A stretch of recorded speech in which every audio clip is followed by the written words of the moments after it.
Donc, aujourd'hui, Évangile de Matthieu, chapitre 9, versets 1 à 8, Jésus a l'autorité de pardonner les péchés. Est-ce que c'est un titre qui vous parle? Peut-être qu'il ne vous parle pas, ce titre. Jésus peut pardonner les péchés, il a l'autorité pour pardonner les péchés, mais en fin de compte, il nous concerne tous directement. Les deux plus grands commandements de la loi divine, vous les connaissez, aimer Dieu de tout son être et aimer notre prochain comme nous-mêmes, nous sont donnés. Et le péché, eh bien, c'est de ne pas accomplir ces commandements complètement, c'est de ne pas aimer Dieu de tout notre être et de ne pas aimer notre prochain, de vraiment l'aimer comme nous-mêmes. Qui peut dire qu'il a toujours aimé Dieu de tout son être et toujours son prochain comme soi-même? Personne. Nous avons donc tous péché et nous péchons donc tous les jours à ce sujet-là. Nous n'avons pas aimé comme nous l'aurions dû et nous sommes donc tous coupables de péché. Et le péché a sa tendance aussi à nous séparer de Dieu. Jésus est venu en mission sur terre pour libérer les humains du péché. Alléluia. Du péché et de ses conséquences. Il est venu nous réconcilier avec Dieu et nous apprendre à aimer. Même après 30 ans, 40 ans, 50 ans de vie chrétienne, on continue à apprendre à aimer. Il faudra que nous soyons transformés comme Jésus pour le faire parfaitement. Et les évangiles nous décrivent cette mission de salut que Jésus est venu réaliser, et on le voit particulièrement dans ce chapitre, dans ces versets, au chapitre 9 de l'évangile de Matthieu.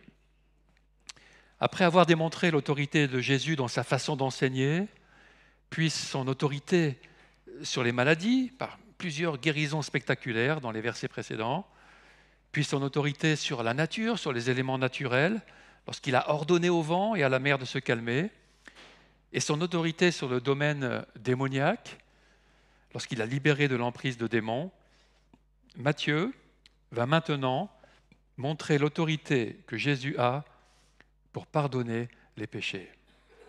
Une autorité qui normalement n'appartient qu'à Dieu. Parce que premièrement, c'est contre Dieu qu'on pêche et que lui peut pardonner les péchés qu'on a fait contre lui. Nous lisons au chapitre 9 de Matthieu, verset 1, Jésus monta dans une barque, traversa le lac et se rendit dans sa ville. En montant dans cette barque pour retraverser le lac de Galilée dans l'autre sens, pour revenir à Capernaum, donc tout au nord du lac de Galilée. Cette ville était devenue donc sa ville de base pendant son ministère.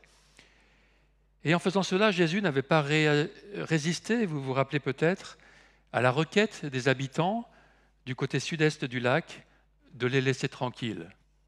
Ils ne voulaient plus de Jésus. Il était venu apporter la délivrance, mais il n'en avait pas voulu. Cette fois-ci, contrairement à l'aller, la traversée se fait sans encombre et la nouvelle de son retour dans la ville se répand vite. Il avait déjà guéri de nombreuses personnes à Capernaum et cela donna la foi à un petit groupe de personnes de lui amener un paralysé, un paralytique ou une personne paralysée. Mais Jésus, à son habitude, va les surprendre en voyant au-delà de ce qu'il voit comme étant le problème principal de la paralysie et en allant d'abord à l'essentiel. Nous lisons au verset 2, des personnes lui amenèrent un paralysé couché sur une civière. Voyant leur foi, Jésus dit au paralysé, « Prends courage, mon enfant, tes péchés te sont pardonnés. » Alors, quelques spécialistes de la loi se dirent en eux-mêmes, « Cet homme blasphème !» Mais Jésus, connaissez leurs pensées. Il dit, pourquoi avez-vous de mauvaises pensées en vous-même? En effet, qu'est-ce qui est le plus facile à dire? Tes péchés te sont pardonnés, ou lève-toi et marche? Afin que vous sachiez que le Fils de l'homme a sur la terre le pouvoir, l'autorité de pardonner les péchés. Lève-toi, dit-il alors au paralysé, prends ta civière et retourne chez toi. L'homme se leva et rentra chez lui.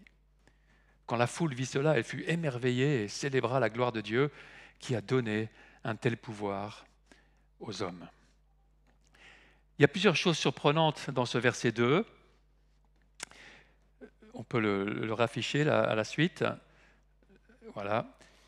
Des personnes lui amenèrent un paralysé couché sur une civière. Voyant leur foi, Jésus dit au paralysé, « Prends courage, mon enfant, tes péchés te sont pardonnés. »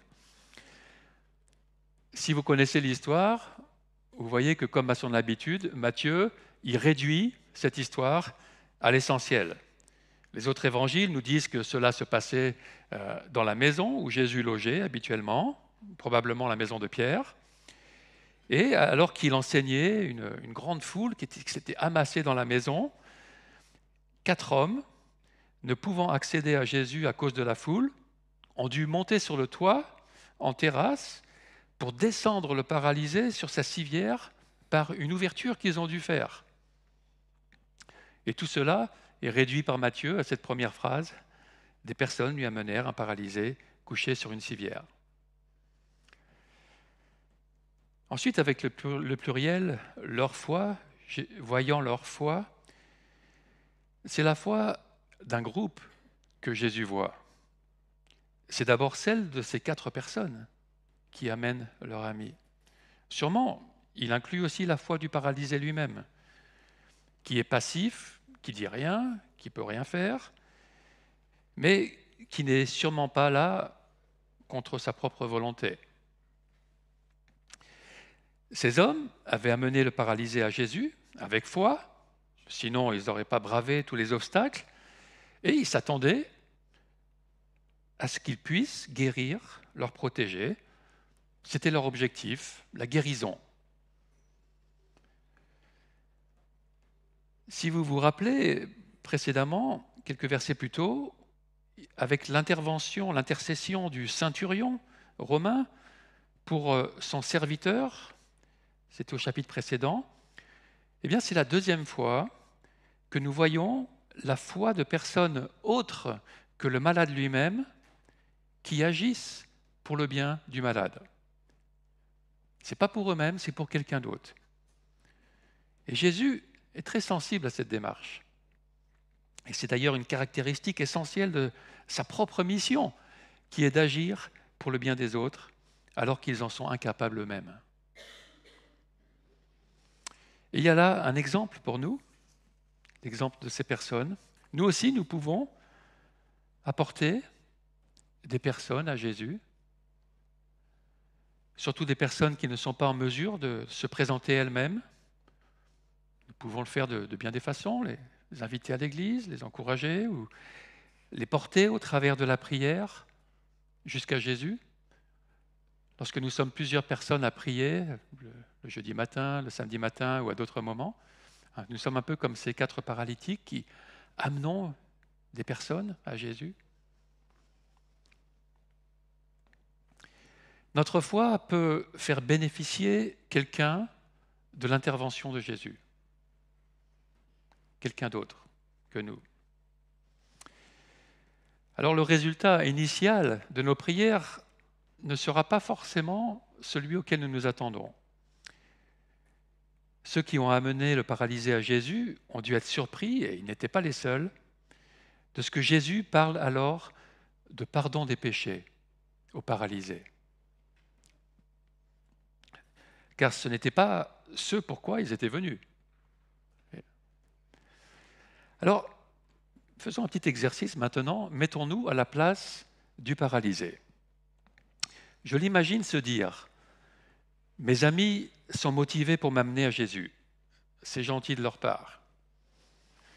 Ça paraît être une bonne idée. On a entendu qu'il a guéri beaucoup de gens. Alors peut-être qu'il peut aussi le faire pour moi. Il n'y a rien à perdre d'essayer, et c'est peut-être l'occasion ou jamais. Arrivé devant la maison où Jésus se trouve, les choses se compliquent. Une foule déborde de l'entrée, on ne peut pas passer. On va devoir attendre que la rencontre se termine et que les gens s'en aillent, on ne sait pas quand. Mais mes amis ne veulent pas attendre. Leur détermination me surprend. Ils ont une idée. Sur le côté, il y a un escalier qui monte sur le toit, en terrasse. Il se peut qu'il y ait une ouverture par où me descendre. Ne me voyant pas objecter, ils disent « Allez, on y va, montons ». « Ah oui, regardez là, il y a des tuiles alignées sur des barres de bois ». Ils ne perdent pas un instant, ils mettent de côté les tuiles, puis les barres de bois. Ils font bien tomber un peu de poussière sur les gens en dessous, mais l'accès est maintenant libre et on voit Jésus est bien là. Ils attachent à ma civière des cordes qui étaient là, et alors qu'ils commencent à me descendre, tout le monde me regarde. Certains sont mécontents. Est-ce Pierre, le chef de la maison, qui est choqué de notre impertinence, prêt à intervenir et à nous crier dessus? Mais il se tourne vers Jésus et Jésus est en train de sourire. Mes amis continuent de me descendre. Je me sens mal. Je commence à regretter d'être là avec tous ces yeux fixés sur moi. Il y a même les autorités religieuses des environs et de Jérusalem, des pharisiens et des scribes. Je sens leur regard accusateur. Je ne sais pas quoi dire. J'aimerais me cacher, mais je ne peux pas. Je regarde alors à Jésus. Il voit ma détresse et me dit « Prends courage, mon enfant. »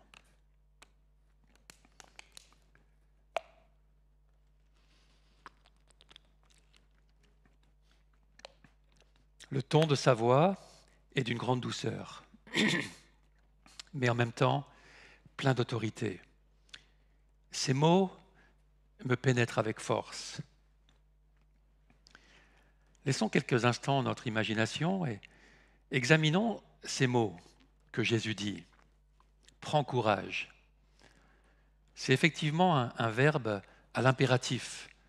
C'est un ordre de ne pas se laisser aller et de mettre sa confiance en Dieu, même dans sa situation, même avant d'avoir été guéri. Prends courage. Jésus l'encourage dans sa démarche de foi, avant même d'agir pour lui. C'est aussi une leçon très importante pour chacun de nous. Ce genre d'encouragement à la confiance au sein de l'épreuve, au sein de la souffrance, se retrouve partout dans la Bible. C'est une constante de la marche par la foi qui est de croire à l'intervention divine avant de voir. Une des caractéristiques fondamentales du péché, c'est de ne pas avoir confiance en Dieu, c'est de ne pas croire en son autorité.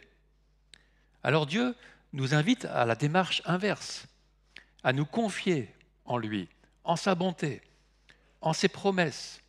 On l'a chanté tout à l'heure, Dieu, tu es fidèle, tu accomplis tes promesses. De nous confier en sa capacité de continuer à nous donner la vie. Il nous l'a déjà donné, il continuera à le faire. Cet encouragement de Jésus aux paralysés n'est pas raconté seulement comme un cas isolé, juste pour dire ce qui s'est passé, mais c'est pour qu'il serve d'exemple à ceux qui l'entendront. Cet encouragement est aussi pour nous tous dans nos démarches de foi. Le Seigneur nous dit pareillement, prends courage dans ta situation, quelle qu'elle soit, quels que soient nos handicaps, alors que nous plaçons notre foi en lui pour qu'il intervienne. Dieu ne dit pas de prendre courage à la légère. Jésus ne dit pas « prends courage » comme ça, à la légère, juste pour faire joli. Il sait par quoi nous passons. Peut-être nous sentons-nous paralysés par les circonstances, par des choses qui se passent en nous, impuissants dans notre situation, mais il sait aussi ce qu'il a en réserve pour nous. ce qu'il a préparé pour ceux qui s'attendent à lui. Le chemin n'est pas fini. Les mots suivants, mon enfant, montrent cet esprit paternel de Jésus, sa véritable affection pour cet homme, même si c'est un adulte. Nous sommes tous quelque part des enfants devant Dieu, n'est-ce pas? Et Jésus va au cœur de ses besoins. Il connaît les besoins de son cœur.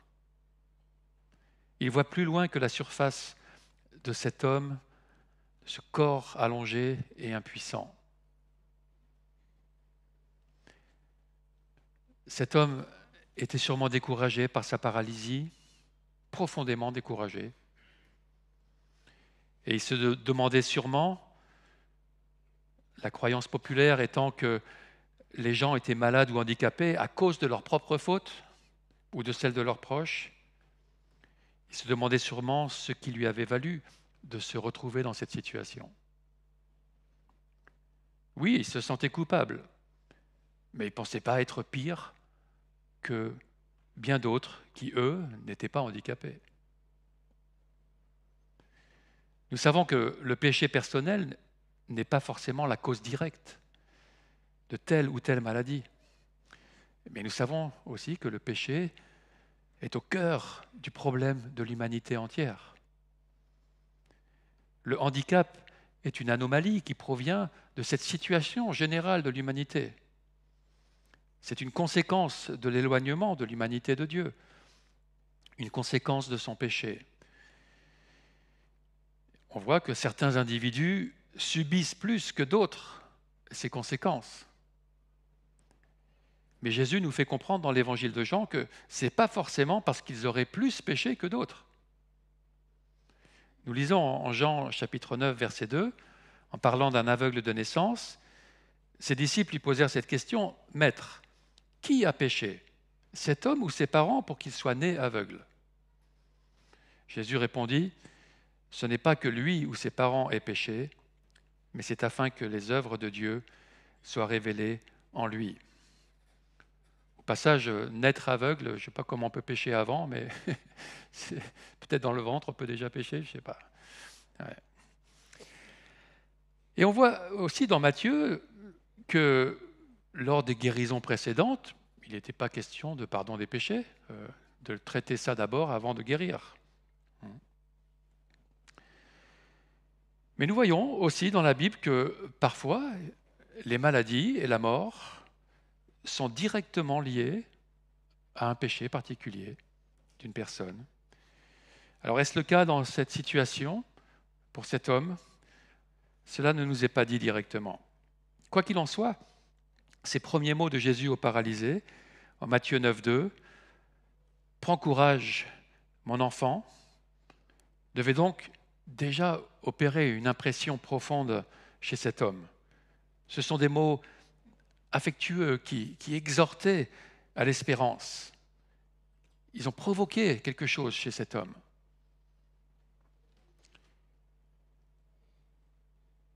Mais Jésus va plus loin, il ne va pas passer à la guérison maintenant. Il n'est pas venu que consoler et encourager, il est venu régler le problème du péché. C'est le problème principal. Et alors que cet homme ne pouvait rien faire, que d'espérer une intervention de Jésus, il va recevoir bien plus que ce qu'il était venu chercher. Il va trouver la grâce divine, on l'a encore chanté ce matin, pour son problème encore plus fondamental que sa maladie, un problème que nous partageons tous. La grâce pour ses péchés. Tes péchés te sont pardonnés. Et là, dans la foule, tout le monde est interloqué, stupéfié. Qu'est-ce qu'il vient de dire là? La foule voulait voir si Jésus allait pouvoir guérir ce paralysé et l'entendre dire ces paroles qu'il dira plus tard. « Lève-toi, prends ta civière, retourne chez toi. » Mais c'est la surprise totale de l'entendre dire « Tes péchés te sont pardonnés. » Le temps du verbe est au présent. Là, maintenant, tes péchés te sont pardonnés. Et c'est aussi à la voix passive. Cela t'est donné. Cela ne vient pas de toi. Tes péchés te sont ôtés. Pourquoi? Comment Jésus pouvait-il dire cela? D'abord, je crois que Jésus veut montrer à ce moment que les besoins spirituels sont plus importants et plus fondamentaux que les besoins physiques. La situation spirituelle de chacun est en rapport à notre relation à Dieu, dont le règne doit être recherché avant toute autre chose pour Jésus, parce qu'il est la raison de notre existence. Le règne de Dieu dans la vie de chacun étant entravé par le péché, le problème du péché est l'essentiel, et il est temps pour Jésus de montrer qu'il faut d'abord régler cela. C'est avant tout pour cela qu'il est venu. Comme l'avait dit l'ange à Joseph à propos de Marie et de Jésus, au chapitre 1, verset 21, « Elle mettra au monde un fils et tu lui donneras le nom de Jésus, Yahvé sauve, car c'est lui qui sauvera son peuple de ses péchés. » Tout cela arriva afin que s'accomplisse ce que le Seigneur avait annoncé par le prophète, la Vierge sera enceinte, elle mettra au monde un fils et on l'appellera Emmanuel, ce qui signifie Dieu avec nous. Voilà pourquoi Jésus peut dire tes péchés te sont pardonnés. Il est Dieu qui sauve. Il sauve des péchés en sa personne. Il est Dieu avec nous. Mais cette vérité-là est encore voilée pour la foule, aux yeux de ses contemporains qui l'entourent. On voit que ce n'est certainement pas un hasard aussi si Jésus parle maintenant, à ce moment-là, du pardon des péchés, alors que les autorités religieuses juives sont dites présentes pour la première fois, les spécialistes de la loi, les scribes. C'est une nouvelle étape dans le ministère public de Jésus, une étape de révélation de qui il est vraiment, de sa mission, pas seulement comme un enseignant itinérant, un faiseur de miracles. Les responsables spirituels vont donc se retrouver confrontés à cette nouvelle étape, à cela, à sa façon de faire, à la façon de parler de Jésus, de parler comme Dieu. Et cela, ça ne rentre pas du tout dans leur case, dans leur compréhension. Dieu avait révélé au peuple d'Israël dans sa loi que le pardon des péchés s'opérait soit directement par lui-même, soit à travers le système sacrificiel, par l'intermédiaire des prêtres qu'il a mis en place. Et cela se passait donc, à leur époque, au temple, à Jérusalem. Jésus n'était pas prêtre, aucun sacrifice n'avait été offert. Alors comment pouvait-il dire, indépendamment de la loi, « tes péchés te sont pardonnés » ? Le verset suivant nous montre la perplexité des spécialistes de la loi, chapitre 9, verset 3. « Alors, quelques spécialistes de la loi se dirent en eux-mêmes, mais cet homme blasphème. » L'évangile de Marc développe leur pensée, Marc 2, 7. « Pourquoi cet homme parle-t-il ainsi? Il blasphème. Qui peut pardonner les péchés si ce n'est Dieu seul ?» Ils avaient raison de dire que Dieu seul pouvait ainsi pardonner les péchés. Et donc pour eux, cet homme n'avait pas le droit de dire cela. Il se mettait à la place de Dieu et c'était un blasphème, ce qui pouvait être sanctionné par la mort selon leur loi. Comme le dit Matthias Conrad, nous avons ici la première confrontation entre Jésus et les autorités juives. Et on perçoit d'ici, d'emblée, ce qui constitue le noyau de l'hostilité à l'encontre de Jésus. Elle est dirigée contre l'exceptionnelle autorité qui est la sienne. Les correspondances frappantes entre ce passage, notre passage de ce matin, et plus tard dans l'évangile de Matthieu, avec l'histoire de la Passion, au chapitre 26, confirment ce clash qu'il y a à ce niveau-là. Ce sont les seuls passages dans Matthieu où Jésus se voit accusé de blasphème. Donc ici dans notre passage, en Matthieu 9 et en Matthieu 26. Lisons-le, ce passage. Au verset 63, le grand prêtre prit la parole et lui dit « Je t'adjure, par le Dieu vivant, de nous dire si tu es le Messie, le Fils de Dieu. » Jésus lui répondit « Tu le dis. De plus, je vous le déclare, vous verrez désormais le Fils de l'homme assis à la droite du Tout-Puissant et venant sur les nuées du ciel. » Alors le grand prêtre déchira ses vêtements et disant « Il a blasphémé. Qu'avons-nous encore besoin de témoins? Vous venez d'entendre son blasphème. Qu'en pensez-vous » Ils répondirent « Il mérite la mort. » Devant le grand prêtre et tout le Sanhédrin qui le juge, Jésus choisit très précisément ces mots. Il utilise la formule « fils de l'homme », le fils de l'homme. À la place de la leur, il demande « Es-tu le Fils de Dieu, le Messie ?» Et ce n'est pas anodin ce changement que Jésus fait.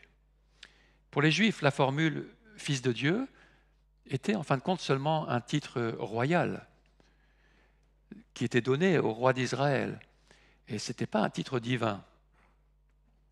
Les Juifs attendaient un Messie terrestre, un descendant du roi David, mais Jésus leur répond en quelque sorte qu'il est aussi un Messie céleste, qui va s'asseoir en position d'autorité à la droite du Tout-Puissant. Et pour cela, il fait deux allusions à deux textes messianiques de l'Ancien Testament dans la même phrase.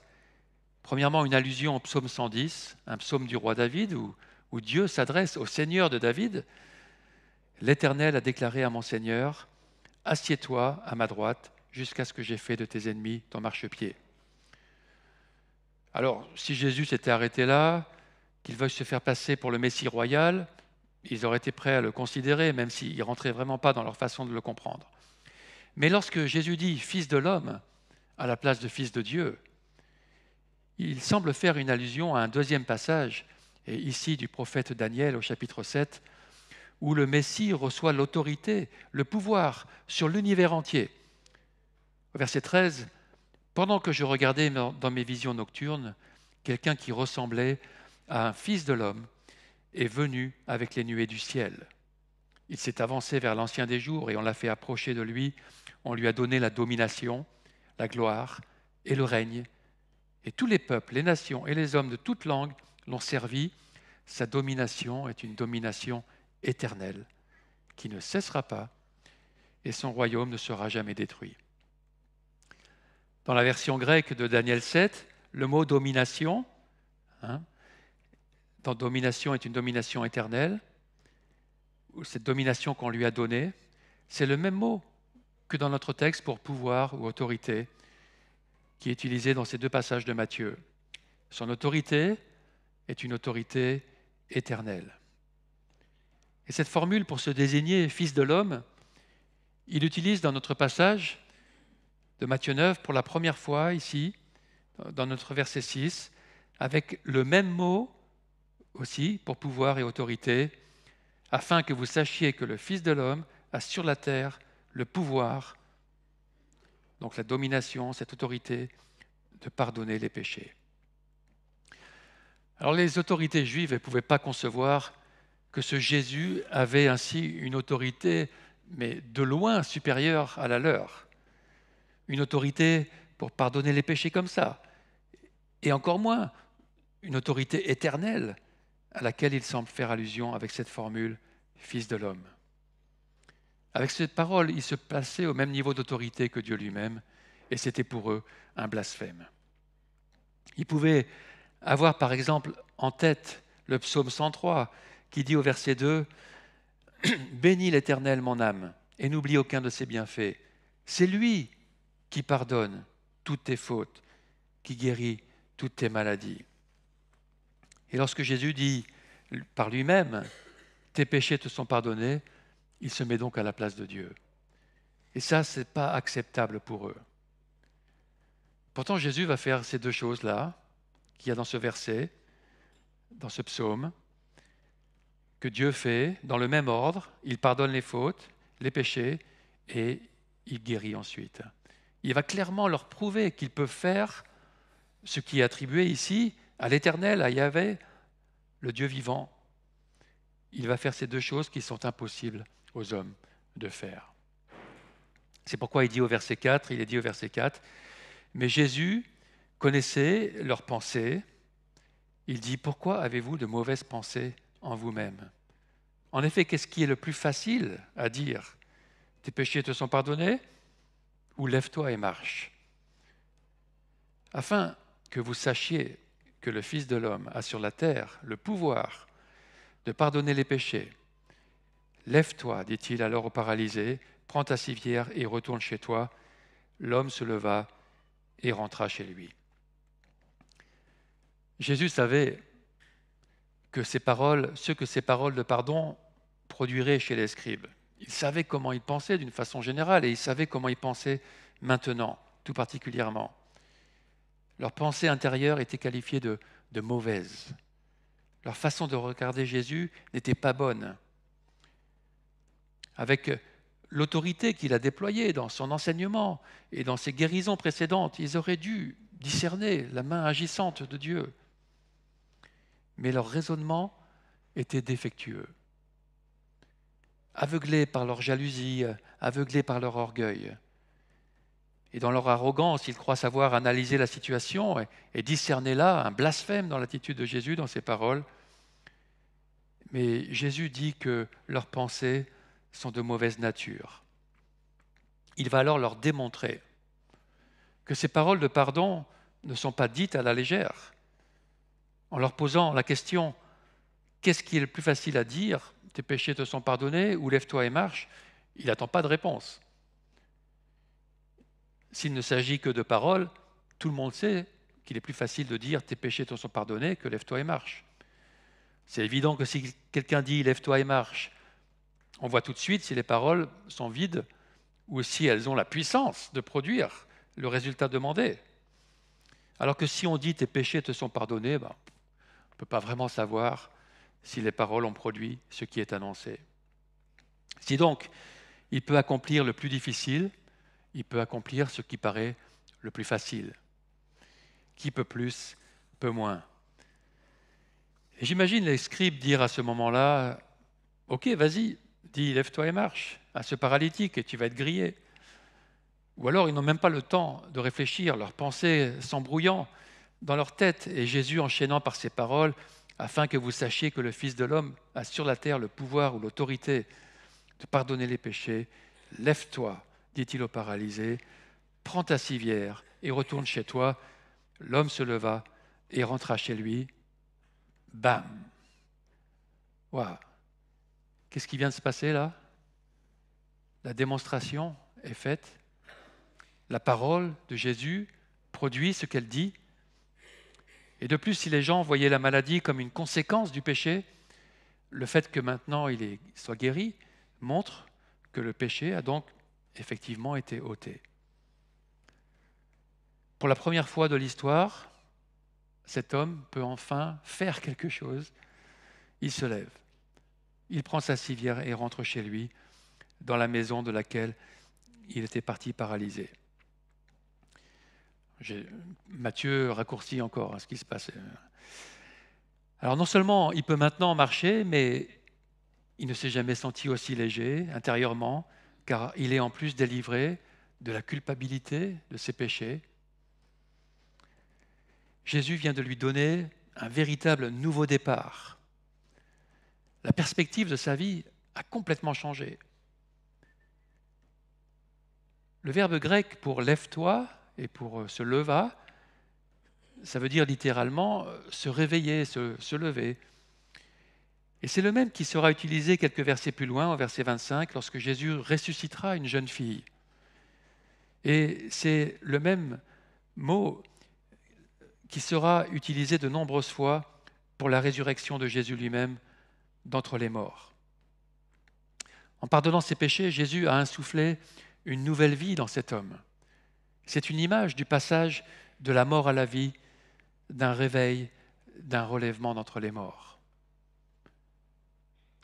dans le domaine spirituel ou dans le domaine physique.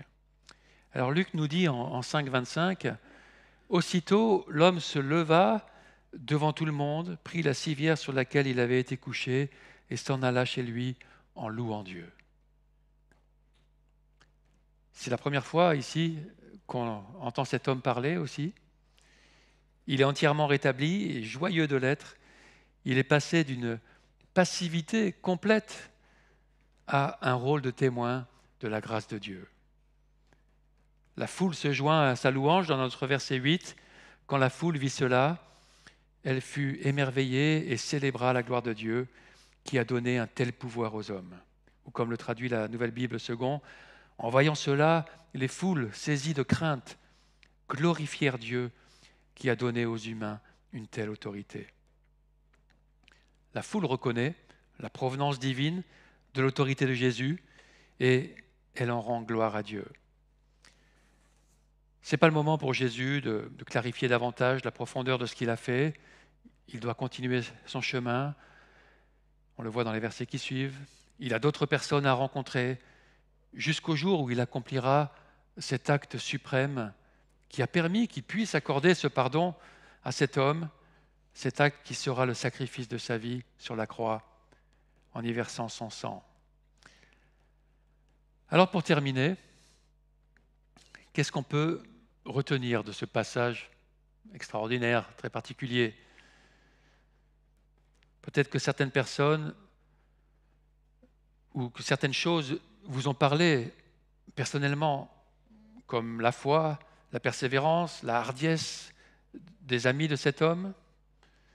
Peut-être que sa situation d'impuissance vous a touché, qu'il était dans une impasse, mais que Jésus lui a ouvert un nouveau chemin de vie à la gloire de Dieu.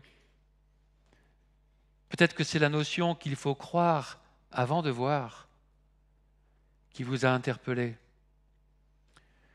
Ou alors l'orgueil et l'incrédulité des scribes vous a affligé. Ou peut-être c'est autre chose. Mais on ne peut pas passer à côté, chacun d'entre nous, de l'autorité de Jésus qui peut pardonner notre péché. C'est pour cela qu'il est venu. C'est pour cela que ce passage est écrit. Comme Pierre l'annoncera plus tard en Actes 10, 43, toute personne, nous tous y compris ici, qui croit en lui, reçoit par son nom le pardon des péchés.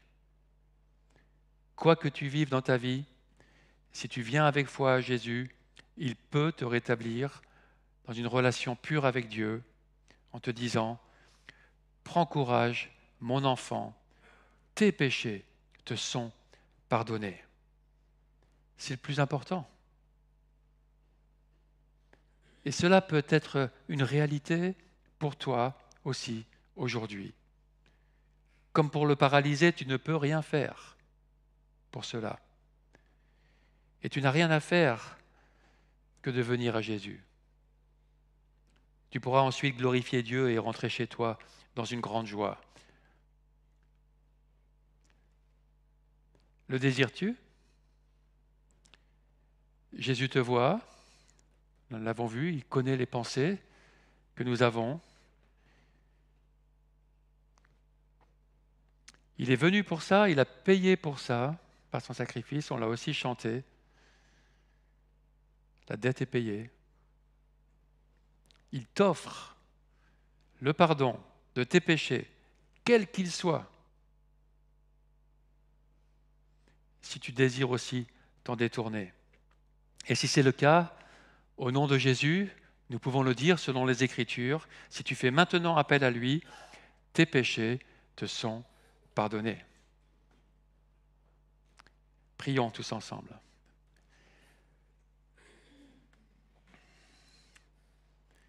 Nous aussi, nous voulons te rendre gloire, notre Dieu, d'être venu nous secourir en Jésus. De notre situation de pécheurs, de personnes qui sont centrées sur elles-mêmes. Seigneur, tu nous appelles à autre chose, tu nous appelles à ton amour parfait, et tu nous pardonnes notre manque d'amour de toi, notre manque d'amour de notre prochain, et bien pire, tu nous pardonnes tout. Ton sacrifice, ton sang, Jésus, nous couvre. La loi est accomplie. Le sacrifice a payé pour les péchés, a couvert les péchés. Une vie a été donnée à la place de la nôtre. Et Seigneur, nous l'avons vu dans ces passages, tu es assis, Seigneur Jésus, à la droite du Père Céleste, sur le trône, en position d'autorité absolue et éternelle. Aide-nous à bien saisir cela, Seigneur. Nous pouvons, et nous l'avons régulièrement perdu de vue.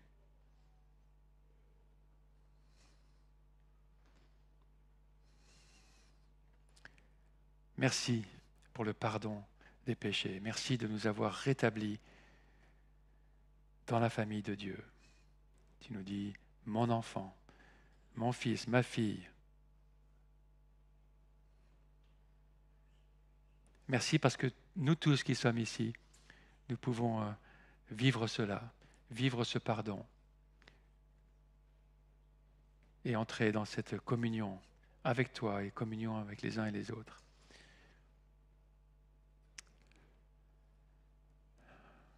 Nous nous réjouissons, Seigneur, dans ton œuvre par la foi et nous te remercions.